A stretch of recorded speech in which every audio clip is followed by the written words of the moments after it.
महीने की पहली तारीख और आपके फोन पर एक मैसेज आता है और आपके खाते से 15,000 रुपए कट जाता है ईएमआई का। दिल बैठ जाता है ना कि सुबह 10 बजे सैलरी आई और शाम को 5 बजे तक आधे से ज्यादा अकाउंट खाली हो गया। आप में से 80% से भी ज्यादा लोग आज इसी चक्रव्यूह में फंसे हैं। कार की ईएमआई, घर की ईएमआई, क्रेडिट कार्ड का बिल। ऐसा लगता है कि आप सिर्फ बैंकों के लिए नौकरी कर रहे हैं। लेकिन क्या होगा अगर मैं आपको कहूं कि अगले सिर्फ 2 सालों में, हाँ सिर्फ 2 सालों में आप इस बड़े चक्रव्यूह से बाहर निकल सकते हैं। ये कोई बोरिंग लेक्चर नहीं है।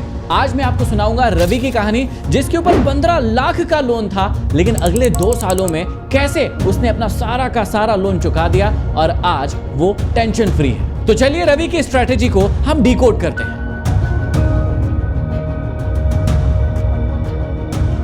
रवि की सैलरी थी 50,000 रुपए महीना।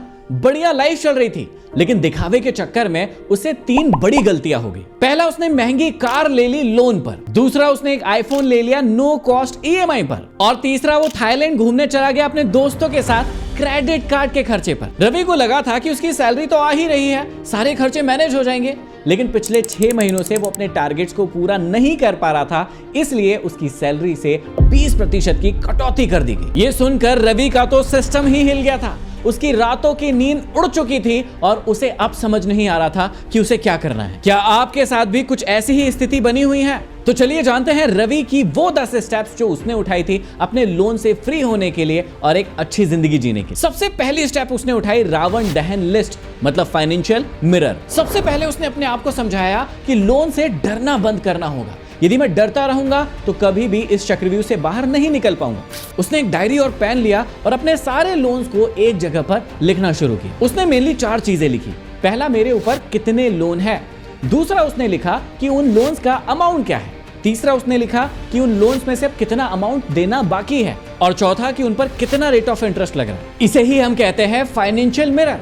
जब तक आपको पता नहीं होगा कि आपका दुश्मन कितना बड़ा है, आप उसे कभी भी खत्म नहीं कर पाएंगे। तो अभी इसी वीडियो के साथ आप बैठ सकते हैं और अपनी रावण दहन लिस्ट बना सकते हैं और जो 4 चीजें मैंने आपको बताई है उन्हें लिखना शुरू कर सकते हैं। रवि के केस में उसने इस प्रकार से लोन की लिस्ट बनाई थी, जो आप भी बना सकते हैं। रवि ने सबसे पहले लिखा कि उसका पहला लोन है कार लोन, जिसमें उसने 13 लाख रुपए का लोन लिया था। 11.5 लाख रुपए उसके लोन के अभी बाकी है और यहाँ पर 9% की उसको रेट ऑफ इंटरेस्ट लग रही है। रवि का दूसरा लोन था आईफोन का लोन, जिसमें उसने 1.5 लाख रुपए का लोन लिया था। अब 1,25,000 रुपए उसे देना बाकी था और यहां पर रेट ऑफ इंटरेस्ट 0 था। तीसरा लोन ट्रैवल लोन था, जो कि उसने 50,000 रुपए का लिया था।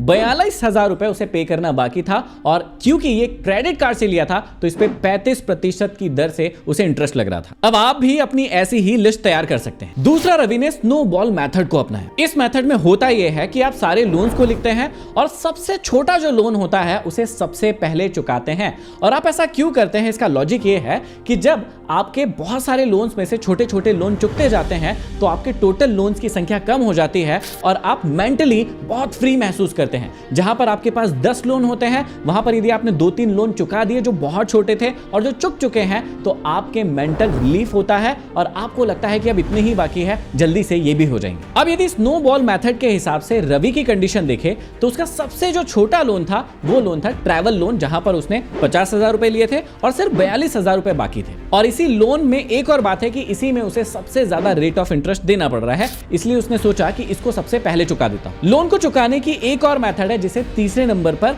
रवि ने यूज किया, जिसे कहते हैं एवलांच मेथड। ये मेथड उन लोगों के लिए है जिन्हें मैथ ज्यादा पसंद है।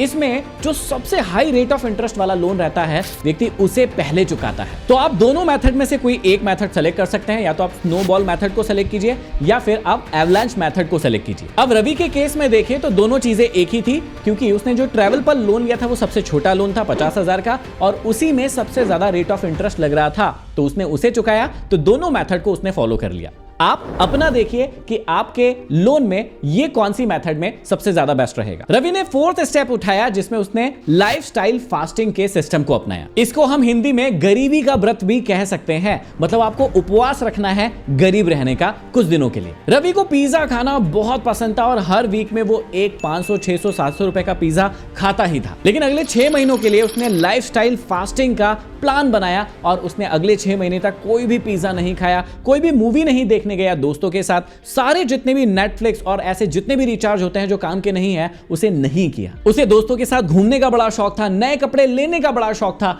जूते लेने का बड़ा शौक था, लेकिन उसने लाइफस्टाइल फास्टिंग का 6 महीने का व्रत रखा, जिसमें जितने भी अननेसेसरी खर्च थे जिनकी कोई जरूरत नहीं थी उसे बंद किया और यहां से एक बड़ा अमाउंट बचा जिसने उससे अपने लोन को पे किया। 5वें स्टेप ने उसके लोन को पे करने में बहुत मदद की, जो आपकी भी मदद कर सकता है, और वो है साइड हसल। रवि को इंग्लिश बोलना बहुत अच्छे से आता था और उसने एक प्लान बनाया कि मैं ऑफिस से आने के बाद 1-2 घंटे बच्चों को इंग्लिश पढ़ा सकता हूं, और जिसने उसकी बहुत ज्यादा मदद की। रवि ऑफिस से आने के बाद बच्चों को कोचिंग पढ़ाने लगा। इससे उसे एक अमाउंट आता और उस अमाउंट को भी उसने लोन चुकाने में लगा दिया। उसने एक भी पैसा अपने पास नहीं रखा।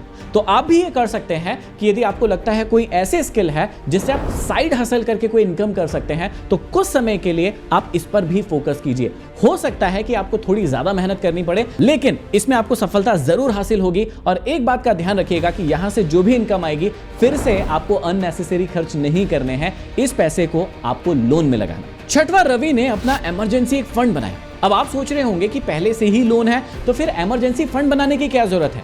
इसकी जरूरत इसलिए है क्योंकि रवि ने सोचा कि यदि अगले 1 महीने में मुझे कुछ इमरजेंसी आ जाती है, मेडिकल इमरजेंसी, तो मैं उसके लिए अलग से लोन ना लूं या मुझे लोन ना लेना पड़े। इसलिए उसने बहुत स्मार्टली एक इमरजेंसी फंड बनाया जिससे उसे आगे होने वाले मेडिकल के खर्चे पूरे हो सके। 7वें स्टेप में रवि ने डेट कंसोलिडेशन किया। अब इसका मतलब क्या होता है कि आपने देखा होगा छोटी छोटी रस्सियां मिलकर एक बड़ी और मोटी रस्सी बनती। तो रवि ने भी अपनी सारी की सारी रस्सियों को एक बनाकर मोटा कर लिया। इसका मतलब उसने एक ही बैंक से सारे लोन ले रखे थे, तो उसने डेट को कंसोलिडेट कर लिया। अब मान लेते हैं कि आपके पास अभी 4 से 5 लोन है जो कि अलग अलग है। आप बैंक से बात करके उसे एक सिंगल पर्सनल लोन में कन्वर्ट करा सकते हैं, ताकि आपको हर समय अलग अलग लोन्स के बारे में या उनकी ईएमआईज के बारे में ना सोचना पड़े कि यदि ये किस्त नहीं हुई तो क्या होगा। आप एक ही किस्त बनवा ले ताकि आपका एक ही ईएमआई पर फोकस हो और आप अपनी पूरी एनर्जी उसी लोन पर लगा दें। रवि के केस में उसने 3 लोन ले रखे थे जिसमें एक नो कॉस्ट ईएमआई था, तो उसे हटा दे तो सिर्फ 2 ही लोन थे, उसने उसे मर्ज करवा लिया और उसे एक बनवा लिया। अब उसे 3 अलग अलग लोन्स को नहीं देखना पड़ रहा था, उसके सामने सिर्फ एक ही लक्ष्य था कि मेरा एक ही लोन बन चुका है और उसी को मुझे पूरा करना है। 8वीं स्टेप को उठाने के लिए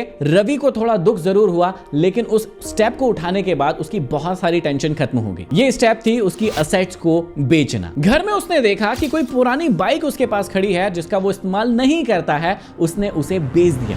उसके बाद उसने देखा कि कोई मेरी ऐसी एफडी है जो मुझे लोन से कम रिटर्न दे रही है और उससे मैं लोन चुका सकता हूं, तो उसने उस एफडी को भी तोड़वा लिया और उससे अपने बड़े लोन को कंप्लीट कर लिया। आप भी अपने दिल पर पत्थर रखकर कुछ ऐसी चीजें अपने घर में अपने पास देख सकते हैं जिसका अभी इमीडिएट आपको कोई काम नहीं है। आप अपने बड़े लोन को उनसे कंप्लीट कर सकते हैं और लोन से आजाद हो सकते हैं। अब हो सकता है कि आप कई चीजों से इमोशनली कनेक्टेड हो और उसे बेचना नहीं चाह रहे हो, लेकिन आपको यह फैसला इसलिए लेना चाहिए ताकि आप बड़े इंटरेस्ट को पे करने से अच्छा है अभी आप उससे बच जाइए और धीरे धीरे करके जब आप वापस आपके पास पैसा आ जाएगा तो अपनी असेट्स को फिर से बिल्ड कर लीजिए। 9वीं स्टेप से रवि को बहुत ज्यादा फायदा हुआ जो कई लोगों को पता नहीं होती है, जो सीक्रेट स्टेप होती है, वो है बैंक से बात करना। यदि आपके पास नेगोशिएशन की थोड़ी भी स्किल है तो आप बैंक के पास जा सकते हैं और उनसे बातचीत कर सकते हैं कि आप ईएमआईज को पे नहीं कर सकते हैं या आपके पास इतना पैसा नहीं है, और यदि ये नेगोशिएशन सफल हो जाता है तो हो सकता है कि आपको रेट ऑफ इंटरेस्ट में कटौती मिल जाए या किसी प्रकार का कोई फायदा मिल सकता है। रवि के साथ भी यही हुआ कि रवि ने बैंक से बात की और उसका टेन्योर भी बढ़ गया और उसका रेट ऑफ इंटरेस्ट भी कम कर दिया गया, क्योंकि देखिए बैंक्स को अपने पैसे वापस चाहिए और वो किसी भी प्रकार से अपने पैसे वापस चाहती है, तो यदि आप उनसे नेगोशिएट कर सकते हैं तो ये भी कर लीजिए। और 10वीं स्टेप, नो मोर लोन की कसम खाना है। 10वीं स्टेप ने रवि ने भीष्म प्रतिज्ञा ली कि कुछ भी हो जाए अब मैं फालतू का लोन नहीं लूंगा, लायबिलिटीज बनाने वाला लोन कभी नहीं लूंगा, यदि लोन लूंगा भी तो महेंद्र सर का वीडियो देखूंगा और असेट्स बिल्ड करने वाला लोन लूंगा, जो वीडियो यहां पर आपको मिल जाएगा। अब मुझे कमेंट बॉक्स में कमेंट करके बताइए कि अभी आपके कितने लोन चल रहे हैं और उन्हें चुकाने की आपकी क्या प्लानिंग है। इस वीडियो को देखकर आपको मदद मिली या नहीं मिली, और इस वीडियो को उन लोगों तक जरूर भेज दीजिए जो गहरे लोन में डूबे हुए हैं और अभी तक अपना लोन चुका नहीं पा रहे हैं, ताकि इस वीडियो को देखने के बाद उन्हें मदद मिल जाए। चैनल पर नए हैं सब्सक्राइब कर लीजिए ताकि ऐसे ही इंफॉर्मेशनल वीडियोस आपको प्राप्त होते रहे। अगले वीडियो में फिर मिलते हैं, तब तक के लिए आप सभी का धन्यवाद।